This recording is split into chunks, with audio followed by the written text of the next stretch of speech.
So is it really possible to make more than $24,000 profit from investing in 12 Pokemon booster boxes? How patient are you? Welcome back to the Chase Card, everybody. Now, when it comes to investing in Pokemon booster boxes, when it comes to collecting or investing in Pokemon booster boxes, one thing I noticed that, I guess you can call them investors, a lot of investors or collectors do, is they tend to try and buy a booster box or more from every single set that comes out.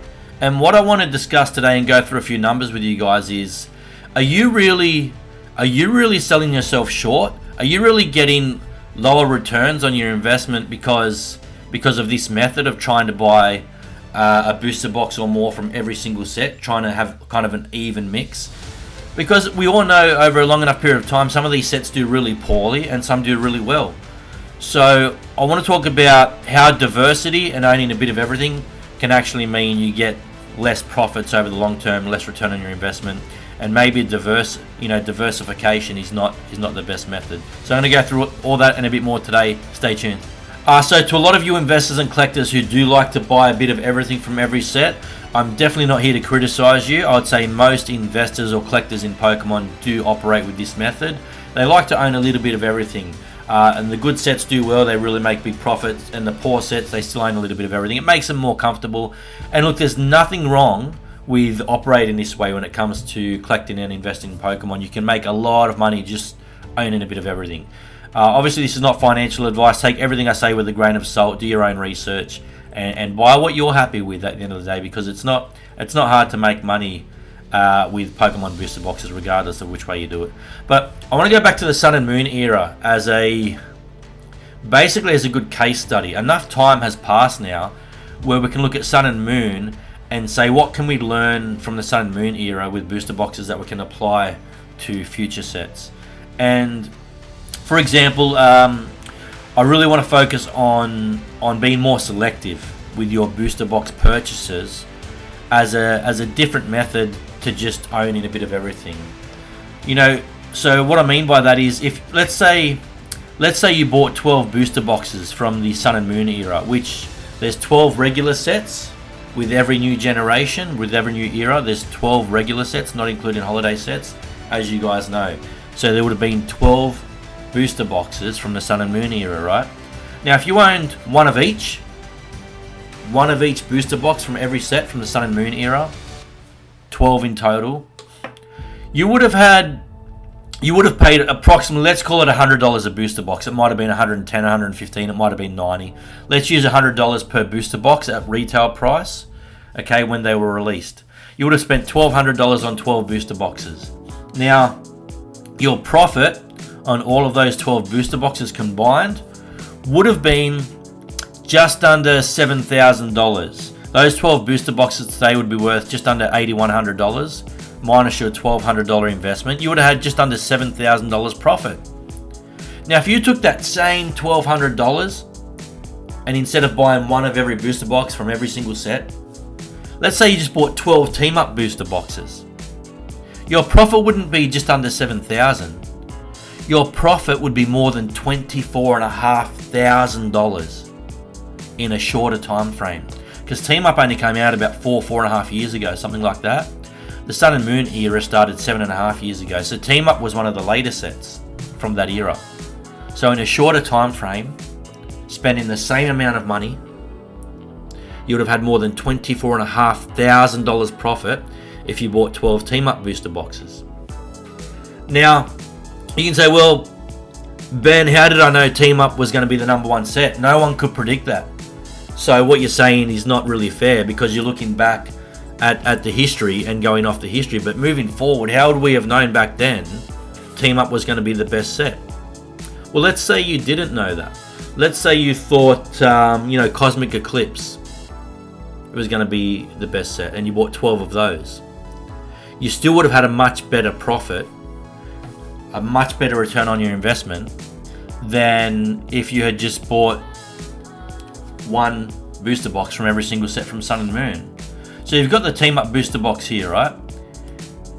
If we go back and look at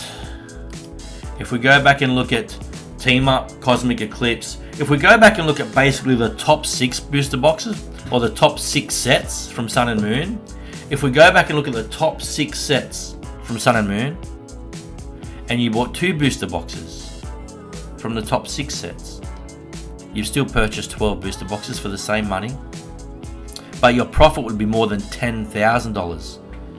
So you've got Cosmic Eclipse here. Let's have a look at Cosmic Eclipse. Cosmic Eclipse, $872. If you bought 12 of those instead of 1 booster box from every single set that came out, you would have done a lot better. If you bought 12 Celestial Storm, your profits would have been a lot better. If you bought 12 Ultra Prism, your profits would have been a lot better. So let's say you didn't pick Team Up as your number 1 set. Let's say you made a mistake back then and you thought Celestial Storm or Cosmic Eclipse or Ultra Prism was going to be the number 1 set. Let's say you made a mistake and you bought 12 of those instead. Your profits, your return on investment still would have been a lot better than if you just bought 1 booster box from every set. I'm sorry to sound like a broken record, but I really want to drive this home. Sometimes diversity, when collecting, out of fear of missing out on a good set or a good return, sometimes that diversity really is like just minimizing the profits you can make. And some of you buy more than 1 booster box from every single set that comes out. Some of you buy a case. Some of you buy 2 or 3 booster boxes from every set that comes out. Some of you buy 2 cases or 3 cases from every set. So that just exponentially grows your profits. If you buy the right set and you've got cases and cases of it, you can make a lot of money. Again, this is not financial advice. Rely upon your own inquiries, okay? This is just, I'm just shooting the breeze here, giving you something to think about. So, I mean, guys, like, just, like, right now, right, if I said to you from the Sword and Shield era, what do you think of the top 5 or 6 booster boxes from the Sword and Shield era? You don't have to be a rocket scientist. You don't have to be a rocket scientist to work out that it's not Darkness Ablaze. It's not Rebel Clash. Like, you guys know.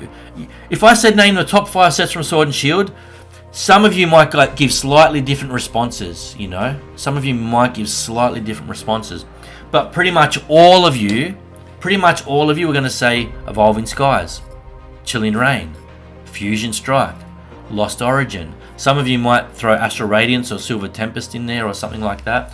But, you know, maybe Brilliant Stars. But, you know, you're all pretty much going to have the same top 5 or 6 if I ask you to pick. So it's not hard to pick which are the good sets.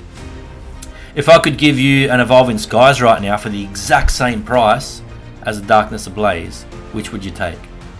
Of course, the Evolving Skies. It's done incredibly well, and we know that now. Let's apply that to Scarlet and Violet. Most of the booster boxes in Scarlet and Violet, give or take, are relatively the same price right now. Which one do you think is the best value for money? Some of you might say Paldea Evolved. I'm talking about just the regular sets, so we're not including 151 in these. Just the regular sets that have booster boxes. Some of you might say Paldea Evolved. Some of you might lean toward Paradox Rift. Some of you might even say Temporal Forces. That set is way too new for me to comment on, but the prices in Temporal Forces look pretty strong, and even if those prices come down, those single card prices, which they probably will, most sets do, Temporal Forces looks like it should still be a pretty good set. But you get the idea. You wouldn't tell me that Scarlet and Violet base is the best set, would you? So you wouldn't tell me Obsidian Flames is the best set from Scarlet and Violet, would you? Again, you don't have to be a rocket scientist to figure this stuff out, guys. So with Scarlet and Violet moving forward, what can we learn from Sun and Moon and Sword and Shield we can apply to Scarlet and Violet for our investments, for our collections? If you're going to buy 1 booster box from every set in Scarlet and Violet, why would you minimize your returns? Why would I buy a Scarlet and Violet base and a Paldea Evolved instead of just getting 2 Paldea Evolved? Why would I buy an Obsidian Flames, a Scarlet and Violet base, and a Paldea Evolved? Instead of buying 1 of each of those, I'd just buy 3 Paldea Evolved. So Ben, you're crazy. You're putting all your eggs in one basket.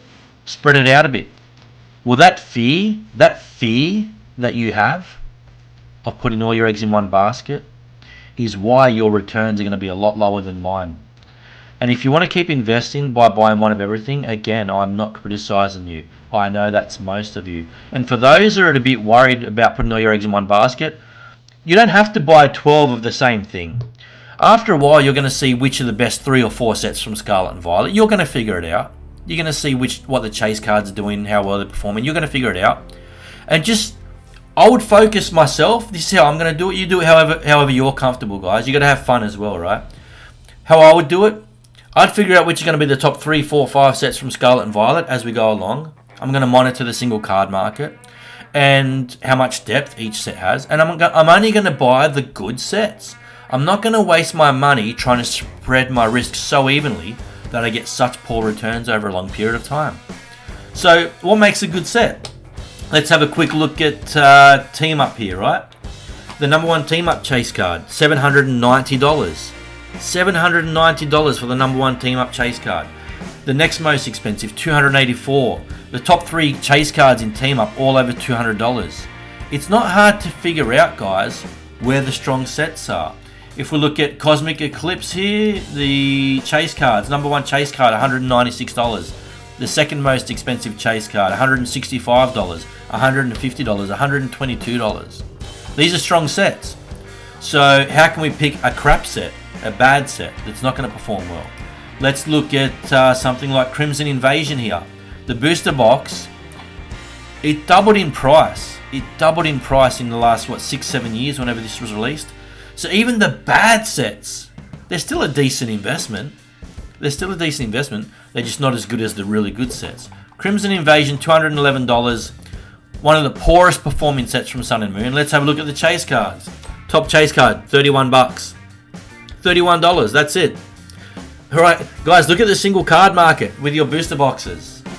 It's not hard to figure out which booster boxes have the most strength, the most expensive chase cards, the most depth. Now again, when a set is brand new, you can't rely too heavily on the price of the chase cards, because what do the chase cards do? They always tank. They always tank out the gate. But keep an eye on it.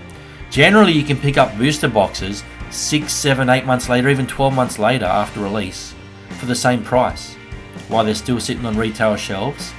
And that gives you a really good window of opportunity to monitor the single card market within that set and see how it's doing. If after 6 to 12 months the chase cards are really strong, really solid prices in that set, guess what? The booster box is probably a good pickup versus one of the crappy booster boxes. I will caveat this video with one last thing. I'm going to sound like a hypocrite here, but I will say when it comes to the Scarlet and Violet era, it's the first time that we're seeing the English sets with silver borders. So there's going to be a lot of firsts, right? You go forward 5 to 10 years and the bad performing sets now still might have some value in Scarlet and Violet. Obsidian Flames, for example, is not a strong set. As I've just said, Obsidian Flames is not a strong set, but what have we got in that set? We've got the first silver border Charizard in English. So in this particular example, I probably will pick up just maybe 1 or 2 Obsidian Flames booster boxes, because I feel like somewhere down the track people are going to look back and go, hang on a minute, this was a bad set, not many people bought it, not many people bothered getting the Charizard graded. I don't know what the pop report is for that Charizard, but I will be looking at collecting a little bit of everything from this era specifically because of the silver borders, but I'll be putting most of my energy and accumulating more booster boxes in the really strong sets, in the Paldea Evolves, a little bit in the Paradox Rift, but I'll be keeping my eyes out. I feel like with Scarlet and Violet, we haven't really got a crazy good set yet. You know, a really crazy good set. I'd say Paldea Evolved is the best in my opinion so far, but I feel like in the latter half of Scarlet and Violet, I'm really going to be interested to see what they can produce. I feel like there's something good coming around the corner. Keep your eyes peeled, and just remember, sometimes too much diversity, owning a bit of everything, can really kill your returns, guys. And that's what I wanted to focus on in this video. Again, most of you guys, I know most of you guys, a lot of my friends that collect Pokemon, That's how they do. They like to own a little bit of everything, and it's just like a comfort thing for people. Look, there's nothing wrong with that, and you can still do really bloody well doing it that way.